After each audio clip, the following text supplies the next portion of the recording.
à tous, c'est un jeudi très merveilleux, c'est un jeudi que nous passons, nous sommes dans une saison pluvieuse et nous espérons que toutes les terres du monde entier seront arrosées et que nous allons avoir dans peu de temps seulement beaucoup de récoltes et ce sera pour nous aussi d'avoir l'enseignement qu'il faut. La semaine dernière, nous avons parlé, dans la semaine surpassée, on a parlé de 8 dangers, nous sommes en train de parler, de 8 dangers qui tuent de l'onction, Et c'est avec notre révérend Olivier Naï que nous parlons, et maintenant promu directeur général de l'ONG Amour de Christ. On ne parlera plus de coordinateur général, mais du directeur général. Bonjour, serviteur de Dieu. Bonjour, bien-aimé. Bienvenue. Merci beaucoup. Et puis félicitations pour cette promotion. Merci, c'est très gentil. Je dis bonjour aux bien-aimés aussi qui nous suivent, depuis leur pays d'origine. Il y a la Côte d'Ivoire, il y a le Mali, il y a le Gabon, Centrafrique et bien d'autres personnes encore. Que la grâce et la faveur du Seigneur vous accompagnent. D'accord. Et on va maintenant parler d'un danger qui également peut détruire l'onction. Voilà, justement, les dangers de l'onction. Vous savez, l'onction est comme une épée à double tranchant. C'est-à-dire, elle peut faire du bien comme elle peut faire du mal. Est-ce que vous voyez un peu? Donc, il est important de pouvoir, faire une fixation sur les éléments dangereux de l'onction, pour ne pas, n'est-ce pas, poser des actes graves. Le don que le Seigneur nous donne ne doit pas être un instrument pour faire du mal. Donc, c'est pourquoi nous avons abordé ce thème-là, les 8 dangers de l'onction. Donc là, nous allons voir ensemble, n'est-ce pas, le 4e danger de l'onction. D'accord. Et ce 4e danger, puisque Agathe Yapo nous fait signe déjà depuis la régie, on va partir pour annoncer le jingle. À tout de suite.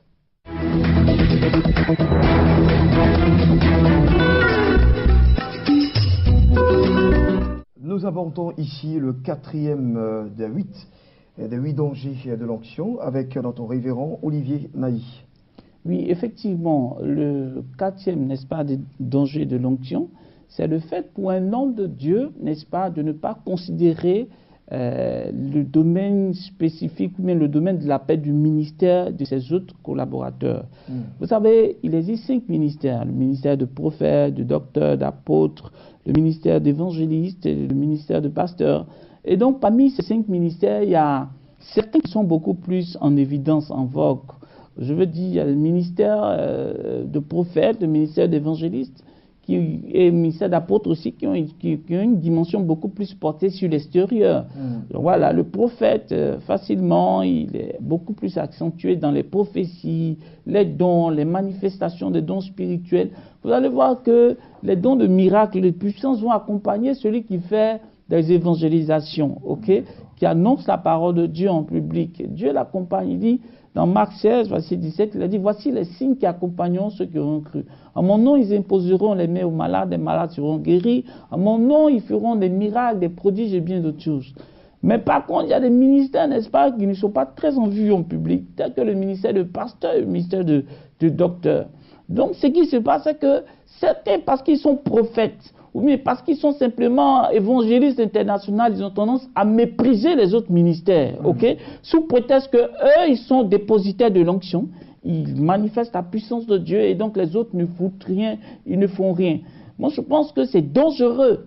Le fait de manifester les dons spirituels de façon évidente, tels que les dons de miracles, les dons de foi, les dons de guérison, les dons de puissance et autres, ne veut pas dire que celui-là même qui a le don de l'enseignement est hors de la volonté du Seigneur ou bien doit faire l'objet de mépris. Non, c'est faux, En agissant ici, en se comportant ici, je veux dire qu'on prend la place de Dieu et on juge les autres ministères, on dévalorise les autres ministères, on méprise les autres ministères. Et pour finir, c'est une forme d'orgueil qu'on a, Voilà, vous allez voir que dans les assemblées ou bien dans des églises, il y a certains ministères qui sont mis en minorité. Pourquoi? Parce que seulement c'est des pasteurs. Or, le plus difficile des ministères, c'est le ministère des pasteurs.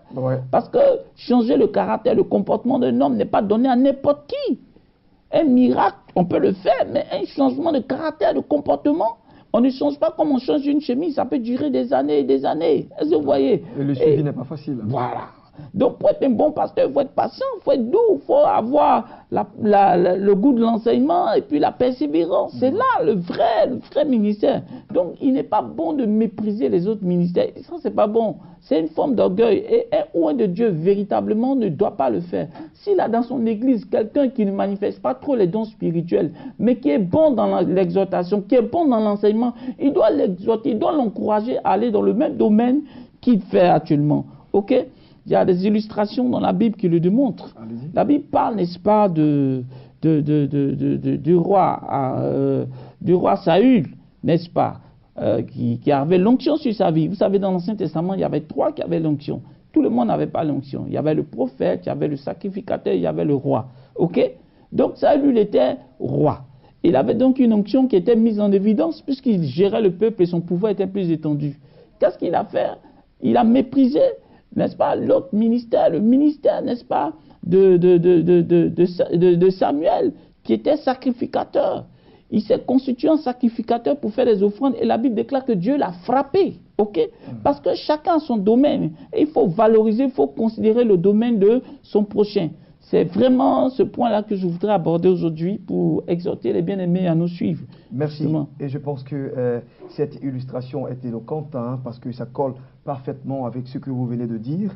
Merci encore à vous de nous enseigner. Et puis, on espère que le jeudi prochain, vous allez encore nous nourrir avec 2 autres points intéressants de toujours ce thème, les 8 dangers de l'onction. Merci à vous. Je serai content de le faire et je ne peux pas finir cette émission sans dire un coucou à mon père spirituel, évêque Mike Joktan. D'accord. Merci à vous.